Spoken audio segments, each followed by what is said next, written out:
इमरान खान साहब कहते हैं wishing all our Christian citizens a very happy Christmas, please stay safe observing कोविड-19 SOPs। Ramzan का जब मुबारक मौका आता है दुनिया के मुसलमानों को, एक दो को नहीं, दुनिया के मुसलमानों को कहते हैं, सबको मुबारकबाद देते हैं। जब बारी आती है गैर मुसलमानों के त्योहारों की तो कभी कहते हैं पाकिस्तान के हिंदुओं को दिवाली मुबारक हो। हम मर गए क्या भाई? हमें देने में क्या प्रॉब्लम है? हमने तुम्हारा कौन सा बाप मार दिया? हमारे वजीर आजम मोदी साहब, जितना मर्जी लोग कहें कि वो ऐसे हैं वैसे हैं, उन्होंने रमजान की ईद की मुबारकबाद सबको दी, दुनिया के मुसलमानों को दी। अब ये अच्छा ना बताओ, तुम अपनी मर्जी बताओ, हर बात को अल्लाह पे ना डाल दिया करो कि इंशाअल्लाह मैं यहाँ पहुंच जाऊंगा। तुम तो घर से निकले ही नहीं थे। अल्लाह की मर्जी तो तब होती जब तुम घर से निकले होते। तो हर बात पे मजहब को बीच में लेकर आना। पूछो ना किसी से कि आप कैसे हैं, तो वो पहले मुझसे पूछते हैं अरविंद कैसे हो, मैं कहता हूँ मैं बिल्कुल ठीक हूँ भाई। उनसे पूछ लें आप कैसे हैं, वो अल्हम्दुलिल्लाह अल्लाह का शुक्र है मैं बड़ा अच्छा हूँ, अल्लाह का करम है। मैंने कहा यार इतनी पाकीज़गी तुम्हारे यहाँ से टपक रही है, उसके बाद तुम्हें बड़ा अच्छा इंसान होना चाहिए था। मैं एक काफिर होकर भी तुमसे ज्यादा ईमानदार हूँ, वक्त का पाबंद हूँ, कहीं पे जाता हूँ किसी को वक्त दिया है तो वहां टाइम से पहुंचता हूँ। तुम हर बात के अंदर एक सेंटेंस नहीं बोल सकते हो बगैर किसी मजहबी जो है सैल्यूटेशन का हवाला दिए कि वजन बढ़ा रहे हो। गधे के दांत इंसानों को लगा दिए हैं, दूध के अंदर मिलावट, हर दवाई के अंदर मिलावट, सांस लेना मुश्किल हो गया है।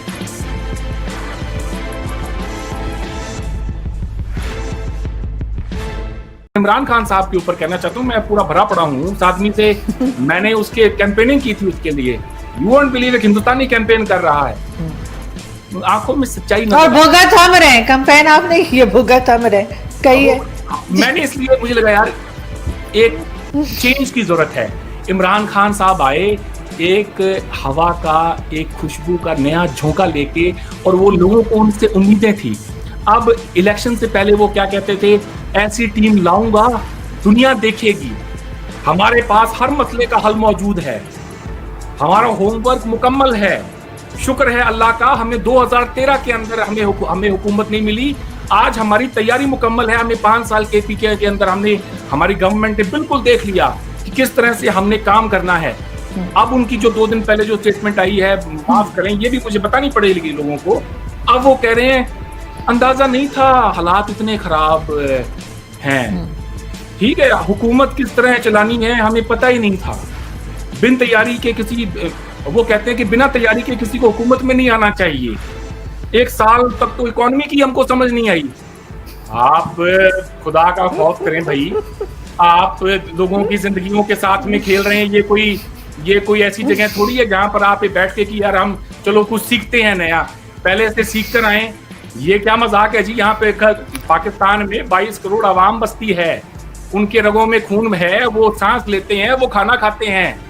आप उनके साथ में ऐसा मजाक कैसे कर सकते हैं? इसके बाद में मैं नहीं समझता कुछ कहने के लिए बच जाता है। छोड़े हिंदुस्तान पाकिस्तान को, मैंने आपसे ये कहा मैं पाकिस्तानी होकर सोचता हूँ। लेकिन आप ये देखें ना, कोई ऐतराज भी हो, मगर जब आपने किसी के बारे में सोचना हो तो वो बनकर सोचें, तब आप शायद उनके दर्द को पहचान सकेंगे। आपके कुछ हद तक जो हमसे शिकवे शिकायत हैं उस पर किसी और दिन बात करेंगे, और अगर कोई ऐसी बात है तो मैं उसके लिए माफी मांगता हूँ। नहीं ऐसी कोई बात नहीं है। और आपने जो लास्ट में बताया बिल्कुल सब कुछ ठीक है। और बहुत से लोग ट्विटर पे, सोशल मीडिया पे ये बात भी कर रहे हैं कि जैसे ड्राइविंग सीखते वक्त लिख दिया जाता है ना टेप से कि ये लर्निंग है, तो वो लोग कह रहे हैं कि वो शायद हमारे प्राइम मिनिस्टर के या उनकी पार्टी के माथे पे भी लिख देना चाहिए कि अभी ये लर्निंग प्रोसेस में है। तो लेकिन क्या किया जा सकता है जी? दिन है आज, क्रिसमस का दिन है, वजीर आजम पाकिस्तान क्या लिखते हैं मैं ये भी लोगों को बताते हुए जाऊंगा। आप इसको ट्वीट को अपने इस पे डालिएगा जी। वजीर आजम पाकिस्तान लिखते हैं, मैं यहाँ पे दिखा देता हूँ, खैर लोगों को दिखाई नहीं देगी, मैं पढ़ के बता देता हूँ जी। इमरान खान साहब कहते हैं wishing all our Christian citizens a very happy Christmas, please stay safe observing कोविड-19 SOPs। रमजान का जब मुबारक मौका आता है दुनिया के मुसलमानों को, एक दो को नहीं, दुनिया के मुसलमानों को कहते हैं, सबको मुबारकबाद देते हैं। जब बारी आती है गैर मुसलमानों के त्योहारों की तो कभी कहते हैं पाकिस्तान के हिंदुओं को दिवाली मुबारक हो। हम मर गए क्या भाई? हमें देने में क्या प्रॉब्लम है? हमने तुम्हारा कौन सा बाप मार दिया? हमारे वजीर आजम मोदी साहब, जितना मर्जी लोग कहें कि वो ऐसे हैं वैसे हैं, उन्होंने रमजान की, ईद की मुबारकबाद सबको दी, दुनिया के मुसलमानों को दी। तो वो टाइम जब तक लोगों में फर्क आपका करता रहेगा, तब तक ये लोग एक के बाद एक पैदा होते रहेंगे।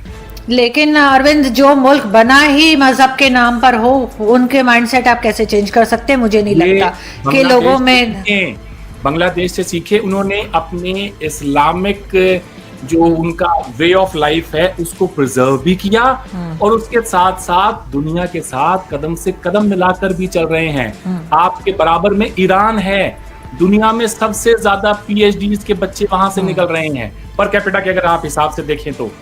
आपके बराबर में और भी जो मुल्क हैं उनसे भी सीखें। आप जिस अर्तुगरुल गाजी को हीरो बनाया हुआ था, उस ड्रामे का किरदार पाकिस्तान आया तो वो क्या यादें लेकर गया होगा, बेचारे को उसको लूट लिया गया। ये कौम के अंदर एक मैं समझता हूं हर बात पे आप मैं ये बात मुझे कहनी पड़ेगी, आपने एक अहम मौजू छेड़ दिया है, एक ऐसी तार को आपने मेरे छेड़ दिया है। मैं ना कहूं तो ये बात ठीक नहीं होगी। मेरे एक दोस्त हैं, उन्होंने लाहौर में आना था मुझसे मिलने के लिए, तो कहने लगे कि अरविंद भाई मैं 11 बजे सुबह आऊंगा। मैंने कहा जी ठीक है।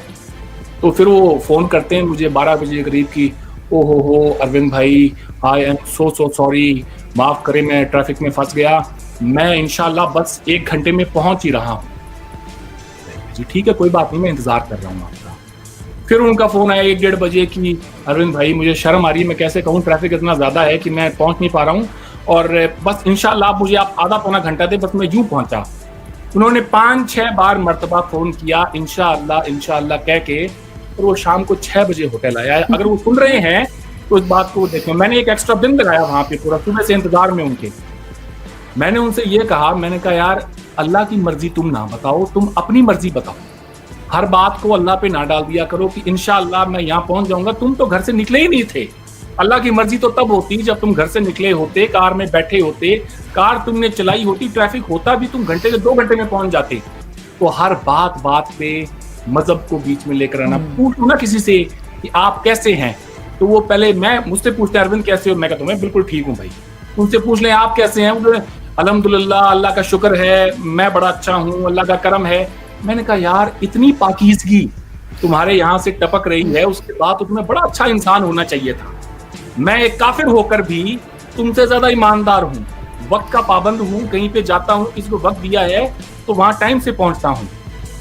तुम हर बात के अंदर एक सेंटेंस नहीं बोल सकते हो बगैर किसी मजहबी जो है सैल्यूटेशन का हवाला दिए। मैं तो चाहता हूँ कि पाकिस्तान एक नॉर्मल कंट्री बने, बाकी मुल्कों की तरह।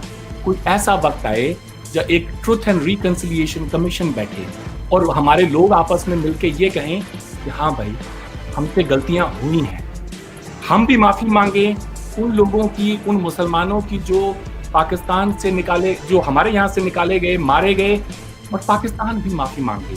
क्योंकि 1947 में मार्च के महीने में जो पहला कत्लेआम है वो रावलपिंडी में, मुल्तान में हुआ, और बाद में उसका रिएक्शन जैसे जैसे होता। खैर मैं ये नहीं कहता कि आप किसी की बहन बेटी की इज्जत लूटें और वो सिर्फ इसलिए कि क्योंकि किसी ने आपकी बहन बेटी की इज्जत लूटी है, ये कोई दलील ना हुई।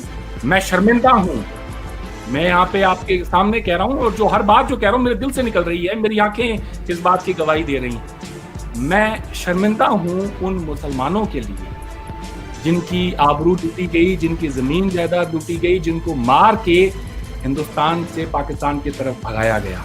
कोई आए उस पार से और वो ये कहे कि हाँ हम भी उतने ही शर्मिंदा हैं, शायद उस दिन कोई हमारे बीच में हमारे गुनाहों का जो बोझ है वो थोड़ा कम हो और हम एक दूसरे को शक की नजर से देखने के बजाय, माफ करें आप 2 मिनट दें मुझे प्लीज, अपनी बात। नहीं प्लीज जी। मैं चाहता हूं कि वो दिन आए जब लोग कहें कि हाँ भाई गलती तुमसे भी हुई है, हमसे भी हुई है। आए, let's now be a normal country. Bangladesh का टका जो उनकी करेंसी है वो पाकिस्तान से अब अलग होने के बाद 1 टका तकरीबन आपके 2 रुपए के बराबर है। पाकिस्तान जो है वो दुनिया का 5th लार्जेस्ट कॉटन प्रोड्यूसर है। बांग्लादेश कॉटन प्रोड्यूस ही नहीं करता है। उसके बावजूद बांग्लादेश के टेक्सटाइल एक्सपोर्ट $32 बिलियन हैं। पाकिस्तान के total cotton export, textile export हैं वो तकरीबन 17-18 बिलियन डॉलर हैं। तो ये लम्हाए फिक्रिया है पाकिस्तानी अवाम के लिए कि हम 5th largest cotton producer country होने के बावजूद दुनिया में वो मुकाम क्यों नहीं हासिल कर पा रहे। हमारे एक्सपोर्ट बांग्लादेश से इतने कम क्यों हैं, जबकि वो तो पैदा भी नहीं करते। इसकी वजह है वो एक पढ़ी लिखी कौम है, उन्होंने सेकुलरिज्म को अपनाया। उन्होंने ये कहा कि मजहब सबका, अपना अपना, वतन सबका, मुल्क माँ होती है, सबके लिए बराबर होती है। आप फर्क नहीं कर सकते कि कोई मुसलमान और गैर मुसलमानों में, आपको अच्छी तरह से पता है पाकिस्तान का आईन फर्क करता है। मैं लंबी चौड़ी फहरिस्त है वो लेके बैठ जाऊं तो शायद फिर वो आपको रास नहीं आएगी। तो it's time, it's about time कि पाकिस्तान एक नॉर्मल कंट्री की तरह बिहेव करे, अपने बच्चों को तालीम दे। जो बच्चे पढ़े लिखे होंगे वो आपके प्रोडक्ट के अंदर, उसी कॉटन के अंदर वैल्यू ऐड करेंगे। और कोई हो सकता है अच्छी अच्छी बेड शीट्स, अच्छे कपड़े, टॉवल्स, न जाने क्या क्या। मेरे घर में पाकिस्तान के टॉवल्स हैं बाय द वे, इसलिए मैं वो टॉवल के मेरे दिमाग में आ गई बात। तो वो उसमें फिर वैल्यू ऐड करके और भेजते हैं। तो ये बातें हैं जी। आप किस तरफ कॉम को लेके जाना चाहते हैं ये सोचें।